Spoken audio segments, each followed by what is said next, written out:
Hello बच्चों, let's read this question. So the question says, analyze the role of trade guilds under proto-industrialization. Proto-industrialisation में trade guilds का क्या major role था उसको analyse कीजिए. Let's see the key concept. की concept is proto industrialisation. अब industrialisation से हमें बेसिक आइडिया लगता है कि production through machines and factories.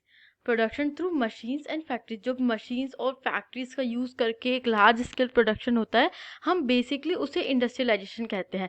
But यहाँ पे प्रोटो इंडस्ट्रियलाइजेशन मतलब होता है कि प्री मशीन्स और फैक्ट्रीज वाला जो एरिया था, जहाँ पे हैंड लेबर या फिर ह्यूमन लेबर का यूज़ करके लार्ज स्केल प्रोडक्शन हो रहा था, उसे प्रोटो इंडस्ट्रियलाइजेशन कहते हैं.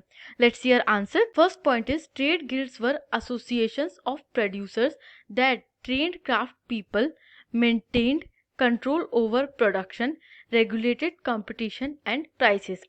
अब ट्रेड गिल्ड्स क्या थे? ये ग्रुप थे. सबसे पहले तो एक एसोसिएशन थे प्रोड्यूसर्स का, जो कि क्राफ्ट पीपल जो थे, जो आर्टिशंस थे, उनको ट्रेन करते थे, उनके ऊपर कंट्रोल रखते थे, प्रोडक्शन के ऊपर कंट्रोल रखते थे और कंपटीशन को रेगुलेट करते थे मार्केट में.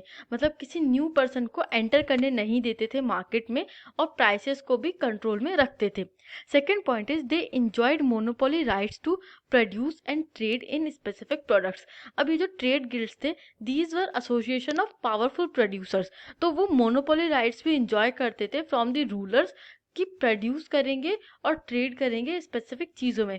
For example, someone is holding the trade guild of glass, तो जो भी ग्लास वेयर या ग्लास का आइटम होगा उसको प्रोड्यूस और ट्रेड करने का मोनोपोली राइट होगा, सिंगल राइट होगा इस ट्रेड गिल्ड के पास. Third is they also had right to restrict the entry of new producers into the trade. अब with the right of monopoly, monopoly का मतलब क्या है कि वो खुद ही सिंगल प्रोड्यूसर रहेंगे, तो इसके साथ उनको ये भी राइट था कि वो नए प्रोड्यूसर्स की एंट्री को रिस्ट्रिक्ट कर दे ट्रेड में और अपनी मोनोपोली को मेंटेन कर सके. इस तरीके से हम देखते हैं कि प्रोटो इंडस्ट्रियलाइजेशन के टाइम पे जब लार्ज स्केल प्रोडक्शन हो रहा था with the use of craft people and hand labour, उस टाइम पे भी ट्रेड गिल्ड्स एक स्ट्रॉन्ग पावर होल्ड करते थे.